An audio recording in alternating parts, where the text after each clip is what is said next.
રાજેશને mister ઠાકરની Diwali પાર્ટીનો આટલો મોટો ઓર્ડર અપાવી અને વૃંદાવન ક્લાઉડ કિચનના ન્યૂઝને ઓનર થતાં અટકાવીને તમે કિયારાને બહુ મોટો તમાચો માર્યો છે.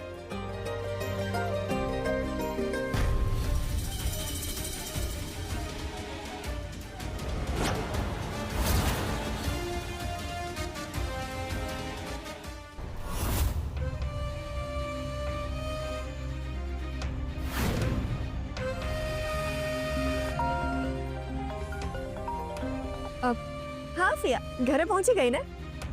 અરે અહીંયા એક મોટો પ્રોબ્લેમ થયો છે. અરે ફિયા, તું પોતાની જાતને ડેવિલ કહે છે અને આવા નાના નાના પ્રોબ્લેમ્સ ડરે છે. તું પણ કરી છે. હા ફિયા, મારી વાત સાંભળીશ ને તો તારું હસવાનું બંધ થઈ જશે. સોરી બોલ, શું કામ છે? તું ક્રિષ્ના ક્લાઉડ કિચનને શરૂ થતાની પહેલા જ બંધ કરવાના સપના જોતી હતી ને, એ તારું સપનું જ રહી જશે. એટલે તું કહેવા શું માંગે છે? હવે જો આવી રીતે સસ્પેન્સ ઊભું કરીને મને ડરાવીશ નહીં. અરે બોલ ને ફિયા, શું થયું? મને લાગે છે કે આરપી એની તાકાત લગાવીને વૃંદાવન ક્લાઉડ કિચનના ખાવામાં કોકરોચ નીકળ્યો ને એ ન્યૂઝ દબાવી દીધા છે. વોટ? આ કેવી રીતે પોસિબલ છે? મેં તો બધા રિપોર્ટર્સને પૈસા આપ્યા છે.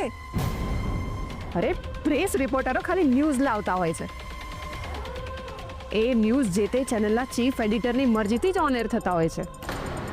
ઓ ગોડ, આ તારો ભાઈ કાયમ મારા રસ્તાની વચ્ચે આવે છે. પણ કઈ વાંધો નહીં, એ લોકોએ ફક્ત ને ફક્ત સોશિયલ મીડિયા પર પોસ્ટ મૂકી છે ને, એનાથી એમને કોઈ ઓર્ડર થોડી મળવાનો છે. મળી ગયો. હા, શું બોલે છે તું? Please don't tell this. હા, જો ફિયા, અત્યારે હું મજાકના મૂડમાં જરાય નથી. મારી સાથે મજાક ના કરીશ. અરે હું મજાક નથી કરતી, હું સાચું કહું છું. ક્રિશને ઓર્ડર મળી ગયો. સાંભળ્યું તે? ક્રિશને પહેલો ઓર્ડર મળી ગયો.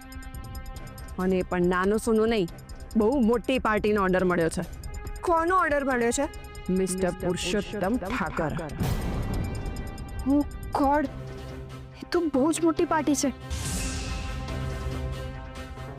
પણ ક્રિશને સોશિયલ મીડિયાની પબ્લિસિટીથી ઓર્ડર મળે ને, એ હું નથી માનતી. આમાં ચોક્કસ આરપીની જ કોઈ ગેમ છે. યસ, આરપી સિવાય આટલી મોટી હસ્તીનો ઓર્ડર, અને પણ નવા ખુલેલા વૃંદાવન ક્લાઉડ કિચનને કોણ આપવાનું હતું? ઓ ગોડ ડેમ ઇટ! દર વખતે મારી બિછાવેલી બાજી આ બગાડી નાખે છે. સિરિયસલી મારે કંઈક કરવું પડશે. મારી જ ભૂલ થઈ ગઈ. આ ક્રિશને પહેલા તો આને બતાવી નાખવા જોઈતો હતો. એટલે તું કરવા શું માંગે છે? આરપીએ ભલે ન્યૂઝ દબાવી દીધા હોય, પણ હું ક્રિશને આટલી સહેલાઈથી ઓર્ડર પૂરો નહીં કરવા દો.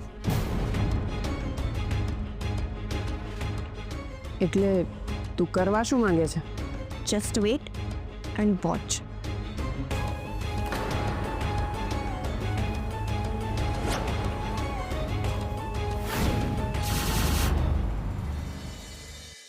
રાજેશભાઈએ આપણે લાજ રાખી લીધી. હા મમ્મીજી, રાજેશ અંકલ અને રશ્મિ માસી દરેક પ્રસંગે આપણી પડખે ઊભા છે. હા, જિંદગીમાં આજ તો મેળવવાનું છે. લોકો પૈસા તો બનાવી લે છે, પણ સમાજમાં માન સન્માન મેળવવું એટલું સહેલું નથી હોતું. એના માટે ઘણા સંઘર્ષ સાથે પત્તાને સાથે લઈને ચાલવું પડે છે. ત્યારે જઈને રાજેશભાઈ જેવો રુતબો અને સન્માન મળે છે. એનીવેઝ ક્રિશ, તું મને એ કહે કે ત્યાં ઠાકર સાહેબને મેનુ મોકલી આપ્યું ને? હા મમ્મી, હવે એ લોકો નક્કી કરીને આપણને કહેશે એ પ્રમાણે આપણે તૈયારીમાં લાગી જઈશું. મમ્મી, મેં તમારા બધા જ ડોક્યુમેન્ટ વકીલ સાહેબને પહોંચાડી દીધા છે. એ પેપર રેડી થશે ને એટલે એ કોર્ટમાં અપીલ કરી દેશે. ચાલો, સરસ. એક પછી એક સારા સમાચાર આવી રહ્યા છે.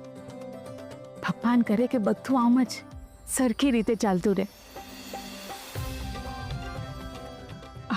ચાલો, હવે તમે બધા જઈને સૂઈ જાઓ. સવારે વહેલા ઉઠીને બધાએ એક સાથે કામે લાગવું પડશે. ચાલો, good night. Good night. Good night.